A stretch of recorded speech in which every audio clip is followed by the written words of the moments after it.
Hello વિદ્યાર્થી મિત્રો, હું મિહિર પટેલ આપણે યુટ્યુબ ચેનલ દીપમ જ્ઞાન ક્રાંતિમાં આપ સૌનું હાર્દિક સ્વાગત કરું છું। આ વિડીયોમાં આપણે ધોરણ 12 વિષય ઇકોનોમિક્સ જેનું અંતિમ ચેપ્ટર છે, ચેપ્ટર નંબર 11 ભારતીય અર્થતંત્રમાં નૂતન પ્રશ્નો।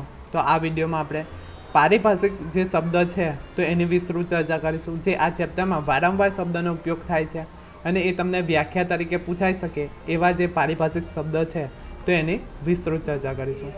તો સૌપ્રથમ છે સ્થળાંતર। તો આ તમને વ્યાખ્યા તરીકે પૂછાઈ શકે। સરળ શબ્દમાં આપણે કેવું હોય સ્થળાંતર એટલે તો એક સ્થળેથી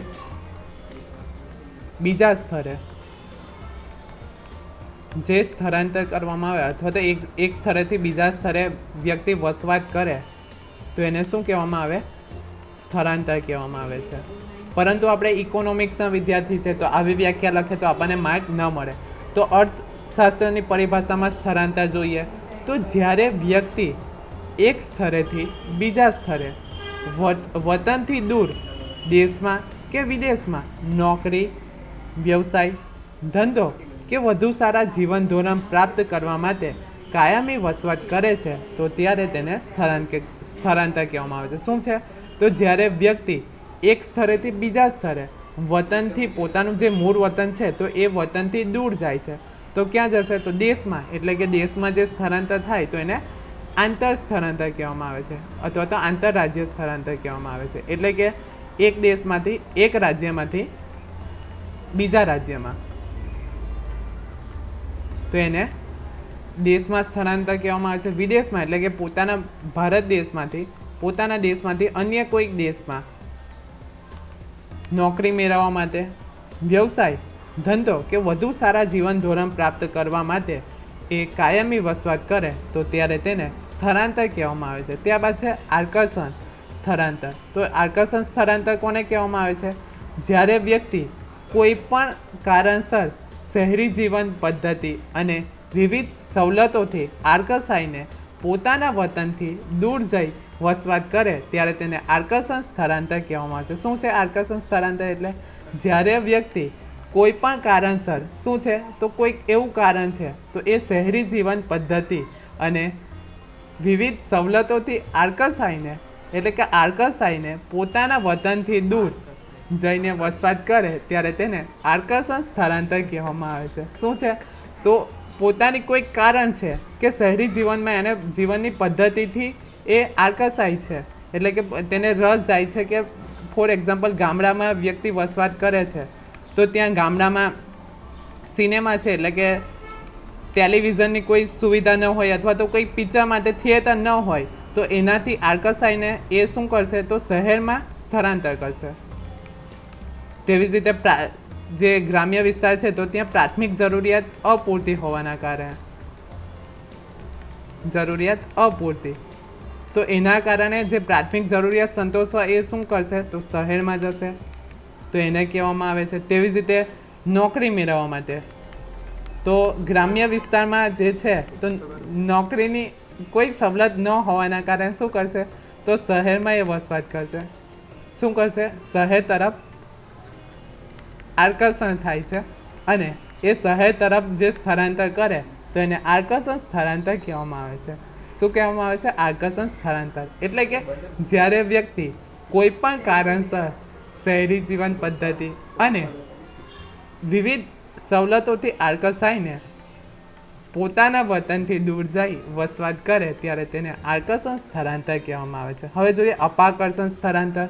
તો એનાથી વિરુદ્ધ, જ્યારે ગ્રામ્ય સમાજમાં વસતા લોકોને ધંધો, વ્યવસાય કે નોકરીની પૂરતી તકો પોતાના ગામડામાં ન હોય કે આર્થિક પ્રવૃત્તિ માટે બીજા વિકલ્પો ન હોય ત્યારે અપૂરતા હોય, શિક્ષણની પૂરતી તકો ન હોય ત્યારે તેઓ ફરજિયાત શહેરો તરફ ધકેલાય છે ત્યારે તેને અપાકર્ષણ સ્થળાંતર કહેવામાં આવે છે।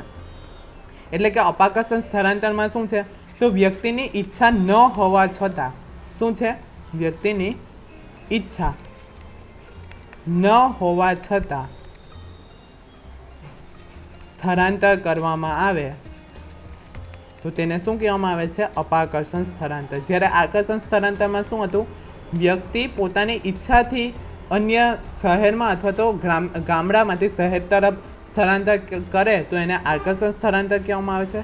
પરંતુ અપાકર્ષણ સ્થળાંતરમાં શું છે, તો કોઈક એવી જરૂરિયાત જે એ સંતોષવા માટે એના માટે કોઈ સાધન ન હોય કે અન્ય કોઈક વિકલ્પ ન હોય અથવા તો ઉચ્ચ શિક્ષણ મેળવવું હોય તો ગામડામાં એ સુવિધા ઉપલબ્ધ ન હોવાના કારણે એને પોતાની ઈચ્છા વિરુદ્ધ જે સ્થળાંતર કરવામાં આવે તો એને અપાકર્ષણ સ્થળાંતર કહેવામાં આવે છે. તો વ્યાખ્યા ફરી વખત જોઈ લઈએ.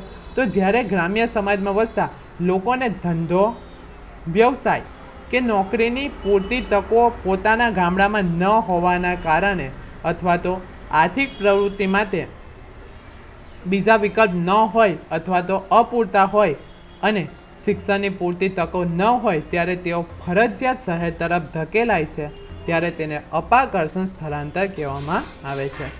ત્યારબાદ બીજો શબ્દ છે શહેરીકરણ. તો શહેરીકરણ એટલે શું, તો ગ્રામ્ય વિસ્તારમાંથી શહેરી વિસ્તારમાં થતા વસ્તીના સ્થળાંતરને શહેરીકરણ કહેવામાં આવે છે. શું છે, તો ગ્રામ્ય વિસ્તારમાંથી શહેરી વિસ્તારમાં થતા વસ્તીના સ્થળાંતરને શહેરીકરણ કહેવામાં આવે છે. ફોર એક્ઝામ્પલ, કોઈક શહેર છે સુરત, તો સુરતના અનેક ગામડા છે, તો સુરતના ગામડામાંથી લોકો પ્રોપર સુરત શહેરમાં આવે તો એમાં જે સ્થળાંતર કરવામાં આવે તો શહેરી સ્થળાંતર. ફોર એક્ઝામ્પલ, દાહોદ છે અથવા તો ગોધરા છે, આ ગ્રામ્ય વિસ્તાર છે, તો એમાંથી રોજગારી મેળવવા માટે સુરતમાં આવે અથવા અમદાવાદમાં આવે તો તેને શું કહેવામાં આવે છે, શહેરીકરણ. એટલે કે ગ્રામ્ય વિસ્તારમાંથી શહેરી વિસ્તારમાં થતા વસ્તીના સ્થળાંતરને આપણે શહેરીકરણ કહીએ છીએ. ત્યારબાદ શિક્ષણ. શિક્ષણ એટલે શીખવા કે શીખવાની પ્રક્રિયા. શું છે શિક્ષણ એટલે, તો શીખવા કે શીખવાની પ્રક્રિયા, કંઈક નવું જાણવું તો એને શું કહેવામાં આવે છે, શિક્ષણ. તો કંઈક નવી તાલીમ મેળવવી તો એને પણ શિક્ષણ કહેવામાં આવે છે. એટલે કે શિક્ષણ એટલે શીખવા કે શીખવાની પ્રક્રિયા, જેને શિક્ષણ કહેવામાં આવે છે. ત્યારબાદ છે માનવ મૂડીરોકાણ. શું છે માનવ મૂડીરોકાણ, તો એ જોઈએ. તો માનવીની શારીરિક અને માનસિક શક્તિઓના વિકાસ માટે શિક્ષણ, સ્વાસ્થ્ય અને તાલીમ પાછળ કરવામાં આવતું રોકાણ એટલે કે ખર્ચ, એટલે એને માનવ મૂડી કહેવામાં આવે છે. શું છે, તો માનવીની શારીરિક અને માનસિક શક્તિઓના વિકાસ માટે શિક્ષણ, સ્વાસ્થ્ય અને તાલીમ પાછળ કરવામાં આવતું રોકાણ, જેને માનવ મૂડીરોકાણ કહેવામાં આવે છે. એટલે કે કોઈક ધંધો શરૂ કરવો હોય તો એમાં કારીગર હોય છે, તો કારીગરને એ કાર્ય કરવા અંગેની શું છે, જે કારીગર છે તો એને કાર્ય કરવા અંગેની માહિતી નથી, તો હવે તેને તાલીમ આપવામાં આવે, તેનું સ્વાસ્થ્ય સારું રહે તો એના માટે એને જે આરોગ્યની સુવિધા પૂરી પાડવામાં આવે. તેવી જ રીતે કોઈક પોલિસી એના માટે હોય સ્વાસ્થ્ય અંગેની કે અકસ્માત પોલિસી, તો એ પાછળ જે પણ કોઈ તાલીમ પાછળ, સ્વાસ્થ્ય પાછળ, પોલિસી પાછળ, તેવી જ રીતે ત્યાં ભોજનની સુવિધા પૂરી પાડવામાં આવે. ખોરાક એટલે કે ત્યાં જે જગ્યા સ્થળ પર કામ કરતો હોય તો ત્યાં ખોરાકની સુવિધા પૂરી પાડવામાં આવે. તો તાલીમ છે, સ્વાસ્થ્ય છે, ખોરાકની, તો એની પાછળ જે ખર્ચ કરવામાં આવે છે અથવા તો મૂડી રોકવામાં આવે છે તો એને શું કહેવામાં આવે છે, માનવ મૂડી રોકાણ કહેવામાં આવે છે. ત્યારબાદ છે આરોગ્ય.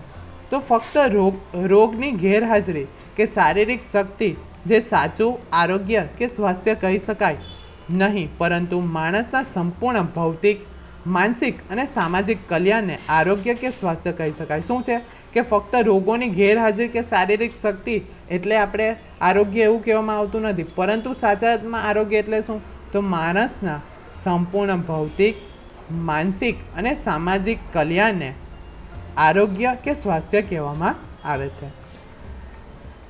હવે પ્રસ્તાવના જોઈએ. તો 1991માં આપણે જાણીએ છીએ કે ઔદ્યોગિક ક્રાંતિ ક્યારે કરવામાં આવી હતી, તો 1991માં મોટા આર્થિક પરિવર્તનો કરવામાં આવ્યા. તે પરિવર્તનો આર્થિક સુધારા તરીકે ઓળખવામાં આવે છે. હવે જે આર્થિક પરિવર્તનો કર્યા તો કયા કયા હતા, તો મુખ્યત્વે 3 કરવામાં આવ્યા હતા. કયા કયા, તો ઉદારીકરણ, ખાનગીકરણ અને વૈશ્વિકીકરણ, જેની આપણે અગાઉના ચેપ્ટરમાં વિસ્તૃત ચર્ચા કરી જ છે.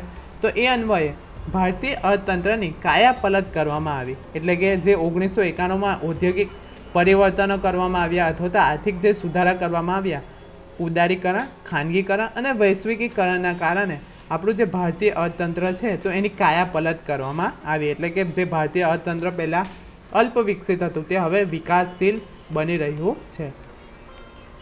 જેના પરિણામ સ્વરૂપે આજે ભારતીય અર્થતંત્રની ગણના વિશ્વમાં સૌથી ઝડપી વિકાસ પામી રહેલા અર્થતંત્ર તરીકે કરવામાં આવે છે. સ્થળાંતર અને શહેરીકરણને પણ વિકાસ પામી રહેલા અર્થતંત્રની ભેટ ગણવામાં આવી છે. તેમ કહીએ તો અતિશયોક્તિ નથી. એટલે કે જે આપણે ભારતનું અર્થતંત્ર છે તો એ ઝડપથી વિકસિત થઈ રહ્યું છે. તો એનું કારણ એક આપણે કહી શકીએ કે સ્થળાંતર અને શહેરીકરણના કારણે પણ આપણું ભારતનું જે અર્થતંત્ર છે તો એ વિકસિત થઈ રહ્યું છે. તે જ રીતે આંતરમાળખાકીય સુવિધાઓ પણ આર્થિક વિકાસની પૂર્વ શરત ગણાતી હોવાથી તે સ્થળાંતર અને શહેરીકરણ સાથે સીધી રીતે સંકળાયેલ છે. આંતરમાળખાકીય સુવિધા એટલે એવી વ્યવસ્થા કે સવલતોનો સમૂહ જે દેશના આર્થિક વિકાસ માટે કે આર્થિક સમૃદ્ધિ માટે અત્યંત આવશ્યક છે. શું છે આંતરમાળખાકીય સુવિધા એટલે? તો એવી વ્યવસ્થા કે સવલતોનો સમૂહ કે જે દેશના આર્થિક વિકાસ અને આર્થિક સમૃદ્ધિ માટે અત્યંત આવશ્યક હોય તો એને આંતરમાળખાકીય સુવિધા કહેવામાં આવે છે. એટલે કે કોઈ પણ દેશનો વિકાસ કરવો હોય તો એની માટે જે વ્યવસ્થા કે સવલતોનો જે સમૂહ છે તો જે સમૂહ છે તો એ દેશના આર્થિક વિકાસ માટે કે આર્થિક સમૃદ્ધિ માટે અત્યંત આવશ્યક હોય તો એવી જે સુવિધા છે. ફોર એક્ઝામ્પલ પ્રાથમિક સુવિધા, રોટી કપડાં ઓર મકાન.